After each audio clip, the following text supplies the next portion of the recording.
Velma Gratch and the Way Cool Butterfly.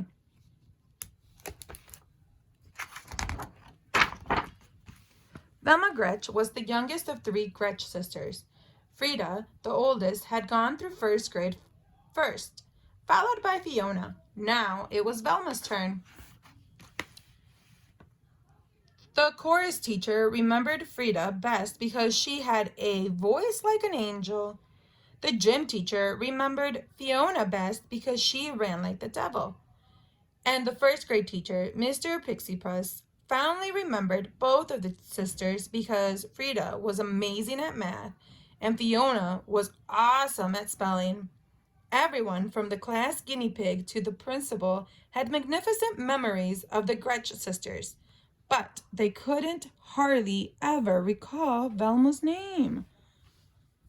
This made Velma feel as if she did not belong in the first grade at all. She wanted to crawl into a ball and roll right back into kindergarten. "Of course you belong," said her mother, trying to cheer her up. "You've only just begun. Soon everybody will notice you." Velma couldn't wait. She needed to be noticed now. In choir, she sang the loudest so the teacher could hear her best. In gym, she ran the slowest so her teacher could see her the best. And in class, she refused to read and messed up her math. Mr. Pixiepuss said that she was the first Gretch sister to ever be sent to the principal's office. This brought a small smile to Velma's lips. "Little Gretch, why are you singing so loudly in choir and running so slow in gym?" asked her principal. "Because," said Velma, "I want you to remember me just like you remember Frida and Fiona."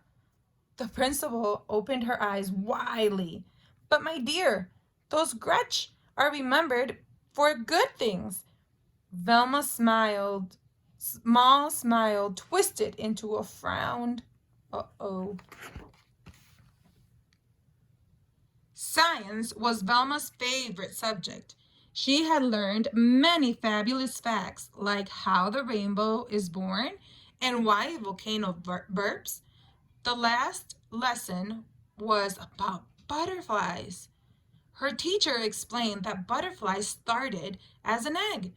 The egg turned into a caterpillar. The caterpillar disappeared into a cocoon, which is a little sac, and does not come out until it changes into a beautiful butterfly. This is called metamorphosis.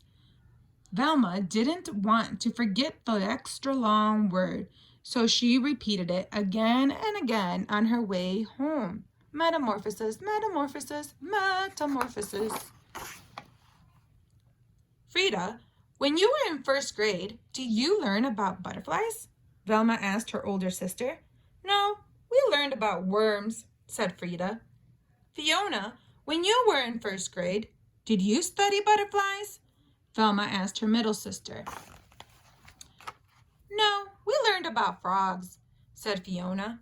"Well," said Velma very proudly, "we are studying butterflies and metamorph for this." "That's way cool," Frida declared, and Fiona bobbed her head in a way cool agreement. Velma read everything in the library about butterflies. She discovered that there are 20,000 different kinds, which was a lot. She adored the ones with colorful names: brown elf, frosted flesher, sleepy orange, and the one with funny names: coma, question mark, American snout, not to mention the one with strange name: Morpho, painted lady, gossamer wing. But her favorite butterfly was orange and black monarch. When it got cold, all the monarchs flew south to Mexico to stay warm. Velma thought this was amazing because last winter she and her family had flown south to Mexico to stay warm too. In science, her teacher announced that they would take a class trip to the Butterfly Conservatory, a place where real butterflies were collected and taken care of. Because Velma didn't want to forget the extra long word, she kept repeating it again and again on her walk home. Conservatory, conservatory, conservatory. Frida, did you take a class trip in first grade? Asked Velma. Absolutely, we went to the museum. Fiona, did you take a class trip in your first grade? Velma asked her middle sister. Absolutely, we went to the aquarium. Fiona stated. Well, said Velma very proudly, we're taking a trip to the conservatory. That's way cool, Frida declared, and Fiona agreed. The Butterfly Conservatory was surrounded by fancy flower beds with banners of butterflies. Velma was excited. Her knobbly knees wobbled, her spaghetti arms trembled, and her curly hair shook. A sharp-nosed woman holding a clipboard introduced herself. I am your tour guide. Inside, a butterfly might land on you. Please do not touch the butterfly's wings. Does anybody know why? Velma's hand shot up. Because they're made of tiny, tiny, tiny scales that could be rubbed off like dust, and it is not good, she said. Precisely, said the guide. What is your name? I'm Velma, the youngest of the 3 Gratch sisters. I don't think I know your sisters, the guide said, as they entered the rainforest room. It was a magical space with the tall trees and tangled vines, water over rocks, and butterflies in every variety.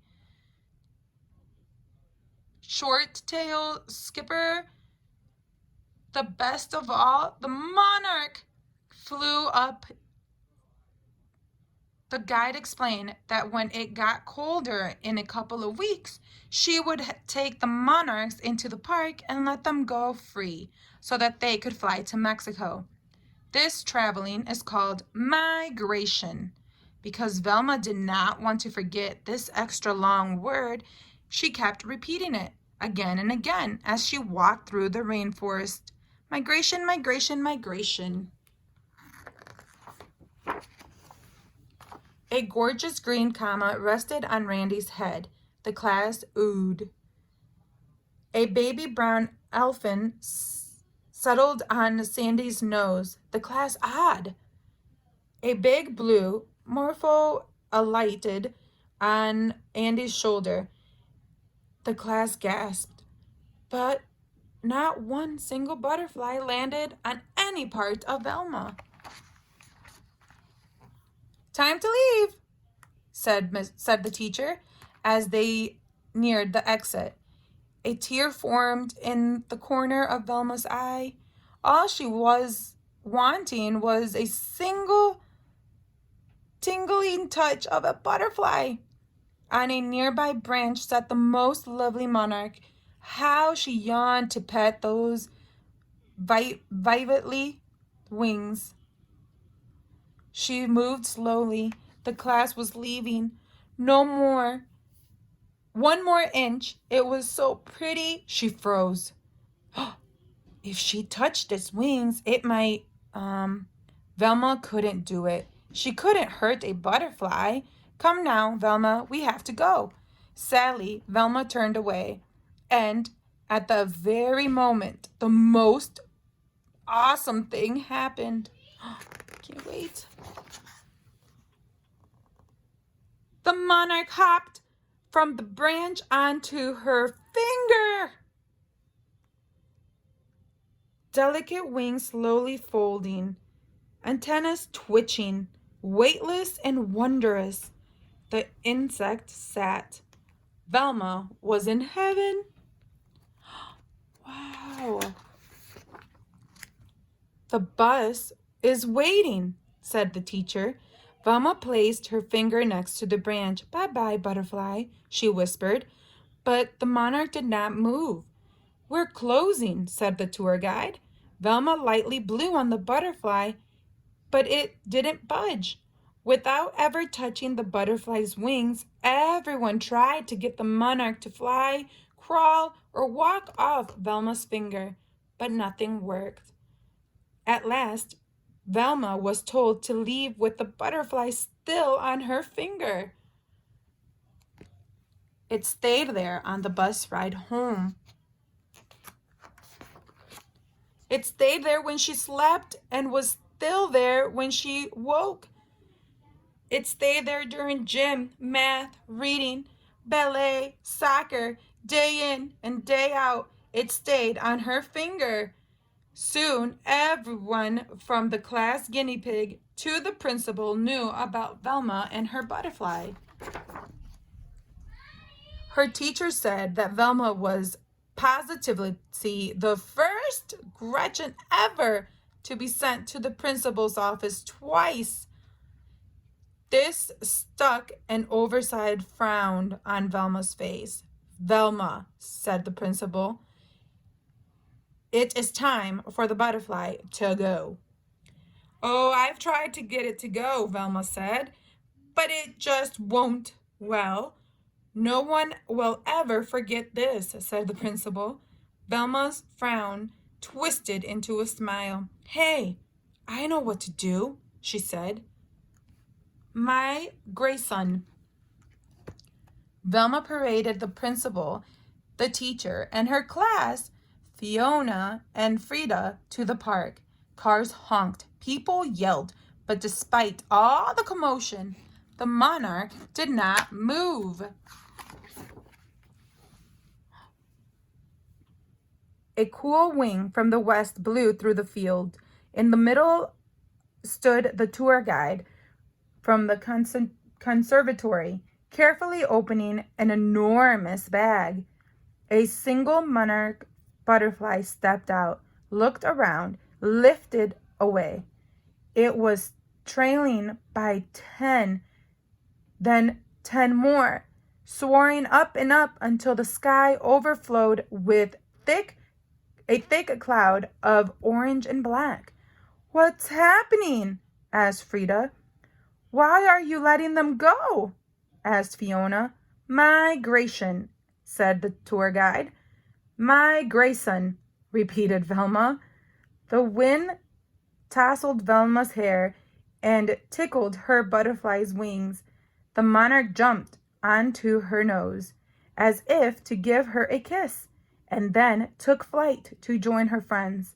Over the treetops, it flew over the skyscrapers and up into the wild blue, orange, and black yonder on its way to Mexico.